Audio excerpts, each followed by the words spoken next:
¿Sabías que una llama azul tiene mucho aire y poco combustible y que una llama naranja tiene mucho combustible y poco aire? ¿Sabías que los ingenieros calculamos al detalle cuánto aire y cuánto combustible hay que inyectar en los motores de coches y de aviones? ¿Quieres saber cuál es la mezcla perfecta? Pues agárrate fuerte porque empezamos.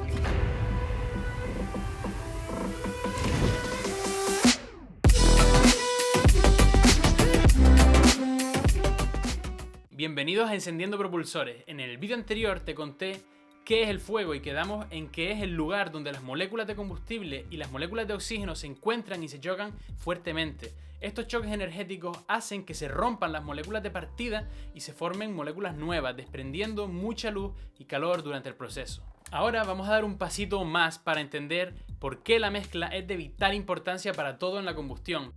Te lo cuento en 4 partes. Vámonos a dormir, que la visita se quiere ir.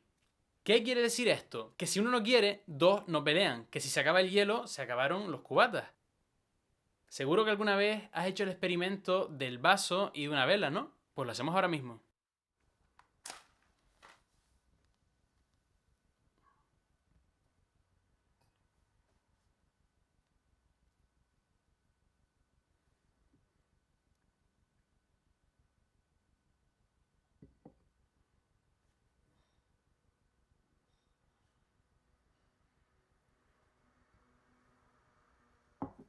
¿Por qué se apagó la vela? Porque se consumió todo el oxígeno que había dentro del vaso. Lo normal es que si no hay vaso, esto ocurre al revés, que se apague la llama cuando se consuma toda la cera de la vela. Si no limitamos el oxígeno disponible, siempre va a haber oxígeno de sobra en el aire, porque hay mucho aire en la atmósfera. Esto es el concepto de reactivo limitante. Cuando se gasta uno de los dos reactantes, ya sea el combustible o el comburente, la reacción no puede continuar y la llama se apaga. A partir de ahora, y para que sea más fácil, quiero que imagines que la combustión va a ocurrir en un recinto cerrado, como un motor de coche. Es en cierta parte parecido al experimento del vaso y de la vela. En un motor de coche se introduce una cierta cantidad de combustible y una cierta cantidad de aire en el cilindro, que es un recinto cerrado, y ya no puede entrar más combustible ni más aire durante la combustión. Esto nos permite controlar a la perfección la cantidad de aire y de combustible que participan en el proceso de combustión. Si ponemos mucho combustible y muy poco aire, no vamos a poder quemar todo el combustible y el exceso saldría por el tubo de escape. Por eso algunos coches hacen ese ruido tan cool, o no, cool. En este ejemplo, el reactivo limitante sería el oxígeno que hemos metido en el cilindro. Pero ahora tengo una pregunta. ¿Podemos hacer que se consuman los dos reactantes exactamente a la vez? Es decir, que no haya ningún reactivo limitante, que no sobre nada. ¿Podemos encontrar la mezcla perfecta? Pues claro que sí. Solo tenemos que calcular cuántas moléculas de oxígeno nos hacen falta para reaccionar completamente con todas las moléculas de combustible que tenemos y que no quede ninguna molécula suelta sin reaccionar. Lo que nos lleva al siguiente capítulo. La receta de la abuela. Si tengo 2 vasos vacíos, 3 naranjas y 2 plátanos y hago un zumo, me salen 2 vasos de zumo y las cáscaras. Todos los elementos que conforman las naranjas y los plátanos se encuentran o bien en el zumo o en las cáscaras. Y los vasos están tanto al principio como al final. Nada aparece ni desaparece por arte de magia. Ahora vamos a hacer lo mismo con una llama de metano, que es el principal componente del gas natural que tienes en casa y también lo producen las vacas. La molécula de metano está formada por un átomo de carbono y 4 átomos de hidrógeno enlazados entre sí. La molécula de oxígeno, por su parte, está formada por 2 átomos de oxígeno enlazados entre sí. Así es la naturaleza en este universo, y esto es lo que hay. Cuando reaccionan, el resultado de la combustión es agua y dióxido de carbono. El agua tiene 2 átomos de hidrógeno y 1 de oxígeno. El CO2 tiene 1 átomo de carbono y 2 de oxígeno. Esta formulita todavía está incompleta porque nos cuenta qué es lo que está pasando, pero no nos dice nada acerca de las cantidades de cada cosa. Pero esto lo podemos solucionar pensando un poquito. Igual que en el ejemplo del zumo, todos los átomos que tenemos antes de la reacción tienen que estar en alguna parte después de la reacción. Y de igual modo, en los productos no puede haber ningún átomo que no estuviera antes en los reactantes. Veamos. Hay un solo átomo de carbono antes y después de la flecha. Así que por ahí estamos bien. Miremos ahora el hidrógeno. Hay 4 átomos antes de la reacción, con lo que tiene que haber 4 átomos al final también.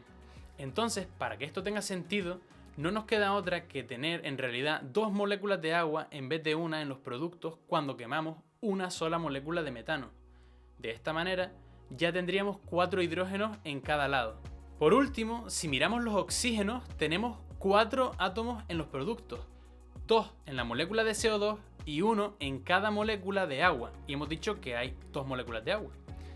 Sin embargo, si miramos los reactantes, tenemos que poner 2 moléculas de oxígeno para tener 4 átomos, igualando así el otro lado de la reacción. Ahora podemos contar los átomos que hay de cada elemento antes y después de la reacción de combustión, para comprobar que todo está bien ajustado y que no hay nada que desaparezca ni que aparezca por arte de magia.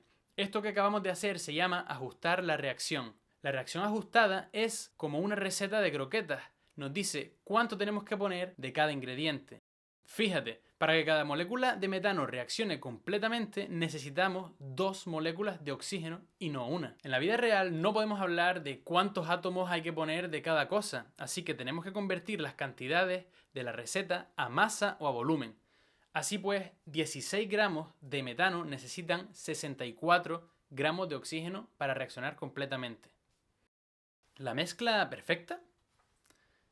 Esto que hemos calculado es la mezcla perfecta y se llama mezcla estequiométrica. Menuda palabra más rara, ¿no?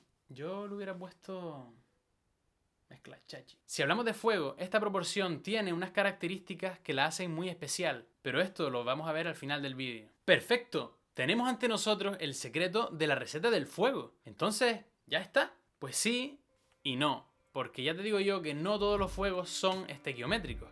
A veces porque no se puede y otras veces porque preferimos usar una proporción distinta de aire y de combustible. Si ponemos más combustible de lo que dicta la receta, se dice que tenemos una mezcla rica. Sin embargo, si ponemos más aire de lo que dicta la receta, se dice que tenemos una mezcla pobre. Y esto le da la vuelta a la tortilla completamente. Porque cambia mucho las reglas del juego. Por ejemplo, una llama de mezcla rica es amarilla o anaranjada y una llama de mezcla pobre es azul. Y lo del color es lo de menos, como veremos enseguida. Los ingenieros necesitamos cuantificar cuánto de rica o de pobre es una mezcla. Para esto, alguien se inventó un número.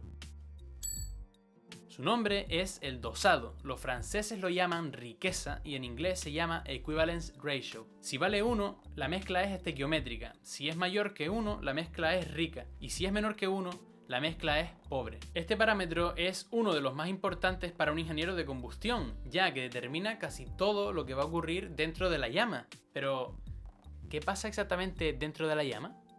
Las mentiras de la profe de química. Esto que ves aquí es mentira. Te engañaron en el colegio. Bueno, en realidad no del todo. Lo que pasa es que esto es solo un resumen de lo que está pasando dentro de la llama o en cualquier reacción química. Es como ver el principio y el final de una película, pero perderte todo lo demás. Es verdad que empezamos con estos reactantes y acabamos con estos productos, pero lo que pasa en medio es mucho más complicado.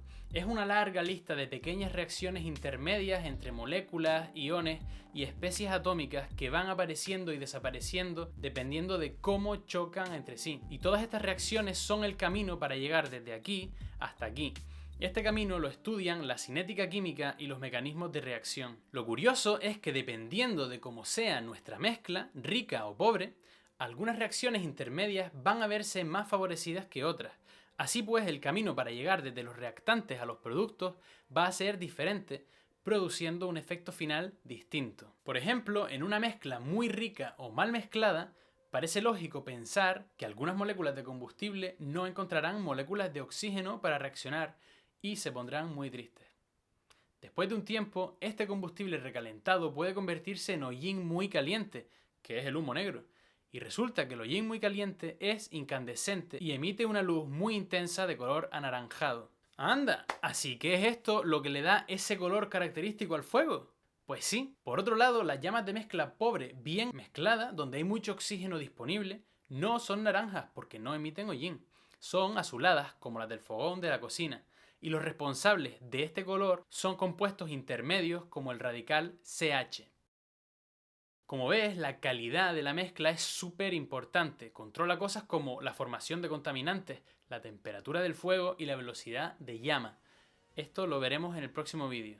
Y resulta que la velocidad y la temperatura de llama son algo crítico en el diseño de cualquier motor. Si esto no se hace bien, podemos destrozar el motor o puede que ni siquiera arranque. Así pues, tenemos que elegir cómo queremos que sea la mezcla en cada momento. Y para terminar, ¿sabes por qué la mezcla estequiométrica es tan especial? Pues porque es justamente esta mezcla la que nos da la máxima velocidad de llama y cerca de la máxima temperatura de llama. Pero esto lo veremos con detalle otro día. Y hasta aquí lo que quería contarte sobre la mezcla. Espero que a partir de ahora, cada vez que veas un fuego, pienses en todo esto. Y no olvides que, como dice Jarabe de Palo, la pureza está en la mezcla. Nos vemos en el próximo vídeo.